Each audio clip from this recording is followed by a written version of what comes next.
Hello everyone, তোমরা সবাই কেমন আছো? আশা করি ভালো আছি, আমিও ভালো আছি।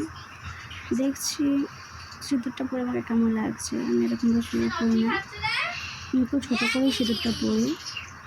সবাই বাড়ি এরকমভাবে সিঁদুর পরলে বরের মঙ্গল, তাই আমি এরকমভাবে সিঁদুর পরেছিলাম। আর এইদিকে দেখতে পাচ্ছ রান্না হচ্ছে আমাদের। আর কে কে জিনিসটা খেতে ভালোবাসো কমেন্টে জানিও। আর ওরকমভাবে তো সিঁদুরও পরো, কমেন্টে জানিও কার কার ভালো লাগে। আমারও ভালো লাগে, আমি করি না, বাট আজকে করলাম। আর এই জিনিসটা তো আমার ফেভারিট খাবার। তোমাদের কার কার ফেভারিট আমাকে কমেন্টে জানিয়ে। হুট করে একটা কল চলে এলো, আমার পার্সেল এসছে। পার্সেলটা আনার জন্য তো ছুটলাম পাই করে। পার্সেল আসে কার না খুশি লাগে বলো? বিশেষ তো আমার খুশি লাগে, আরও বিশেষ করে আমার পার্সেল হলে আমার ইচ্ছা হয়। কিন্তু এই যে পার্সেলটা আমার বোনের, দেখতে পাচ্ছি জামাটা কেমন এসেছে। মা বলছে তুই এরকম একটা জামা নিয়ে দিদি বলছে। ভিডিওটা ওই দিন কাটা, বাই বাই।